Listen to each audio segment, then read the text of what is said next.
ഇന്ന് കുറച്ച് സാധനങ്ങളൊക്കെ മേടിക്കാനായിട്ട് പെരുമ്പാവൂർക്ക് പോവാണ് കേട്ടോ. പെരുമ്പാവൂർക്ക് പോകുമ്പോൾ അതിൻ്റെ കൂടെ തന്നെ മോളെ സ്കൂളിൽ പോയി പിക്ക് ചെയ്യണം. അവളെ കൊണ്ടാണ് ഇന്ന് ഞാൻ പെരുമ്പാവൂർക്ക് പോകുന്നത്. ഇന്ന് ഞാൻ വീഡിയോ എടുക്കാനായിട്ട് പുറത്തേക്ക് ഇറങ്ങിയപ്പോൾ നല്ല ക്ലാരിറ്റി കേട്ടോ. എനിക്ക് എൻ്റെ ഫേസ് കണ്ടിട്ട് എനിക്ക് തന്നെ എന്തോ ഇഷ്ടം തോന്നി. പിന്നെ ഇന്നത്തെ ഡ്രസ്സ് ഞാൻ ഫ്ലിപ്കാർട്ടിൽ നിന്ന് എടുത്തതാണ് കേട്ടോ. ഭയങ്കര അടിപൊളി പ്രോഡക്റ്റാണ്. അങ്ങനെ ഞാൻ എൻ്റെ കിരീടം എടുത്ത് തലയിൽ വെച്ചിട്ടുണ്ട് കേട്ടോ. ഇനി ഞാൻ നേരെ മോളുടെ സ്കൂളിലേക്ക് പോവാണ്. മോളെയും കൂട്ടിക്കൊണ്ടാട്ടോ ഞാൻ പെരുമ്പാവൂർക്ക് പോകുന്നത്.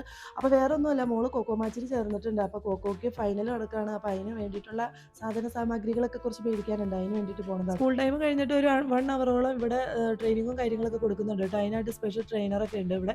അങ്ങനെ ഞങ്ങൾ രണ്ടുപേരും കോച്ചിങ്ങും കാര്യങ്ങളൊക്കെ കഴിഞ്ഞ് കണ്ടയച്ച ശേഷം പെരുമ്പാവൂർക്ക് നേരെ വിട്ടു കേട്ടോ. അങ്ങനെ സ്റ്റെയർ കയറി നേരെ ചെല്ലണം. ഇത് പ്രൈവറ്റ് ബസ് സ്റ്റാൻഡാണ് കേട്ടോ. മേളിലത്തെ പ്രൈവറ്റ് ബസ് സ്റ്റാൻഡാണ്. അതിൻ്റെ മേലെയാണ് ഒരു ചെറിയ ഷോപ്പ് ഉണ്ട്. ഇവിടെ എല്ലാ വിധത്തിലുള്ള സ്പോർട്സ് ഐറ്റംസും ഒക്കെ കൊടുക്കുന്നുണ്ട് കേട്ടോ. അപ്പോൾ ഞങ്ങൾ ആവശ്യത്തിനുള്ള സാധനങ്ങളൊക്കെ മേടിച്ചിട്ടുണ്ടായത്. പിന്നെ അവിടെ നിന്ന് ബില്ല് ചെയ്തിട്ട് ഞങ്ങൾ നേരെ സീമാസിൽ പോയി. അവിടെ ഓഫറും കാര്യങ്ങളൊക്കെ ഉണ്ട് കേട്ടോ. അങ്ങനെ അവിടെ നിന്ന് കുറച്ച് സാധനങ്ങൾ മേടിച്ച് ഞങ്ങൾ നേരെ തിരിച്ച് വീട്ടിലേക്ക് പോരാം. തിരിച്ച് വന്ന വഴിക്കാണ് വീട്ടിൽ പച്ചക്കറികളൊന്നും ഇരിപ്പില്ലല്ലോ എന്ന് വിചാരിച്ചത്. അങ്ങനെ ഞങ്ങൾ നേരെ ഒരു പച്ചക്കറി കടയിലേക്ക് കയറിയിട്ടോ. ചില സ്പെഷ്യൽ ആയിട്ടുള്ള വെജിറ്റബിൾസ് ഒക്കെ ഉണ്ടാവുമല്ലോ, അതൊക്കെയാണ് ഞാൻ മേടിച്ചത്. പിന്നെ അതിനോട് ചേർന്ന് ഒരു ചെറിയ സ്റ്റേഷനറി കടയും ഉണ്ടായിരുന്നു കേട്ടോ. അവിടെ കയറി കുറച്ച് സാധനങ്ങൾ മേടിച്ചിട്ടുണ്ടായിരുന്നു. ഇതെല്ലാം മേടിച്ച് നമ്മൾ വീട്ടിലേക്ക് എത്തിയപ്പോൾ ഉണ്ടല്ലോ ഭയങ്കര ലേറ്റ് ആയിട്ടുണ്ടായിരുന്നു. ഭയങ്കര ഇരുട്ടായിരുന്നു കേട്ടോ. അപ്പോൾ എല്ലാവർക്കും ഓക്കെ, ബൈ.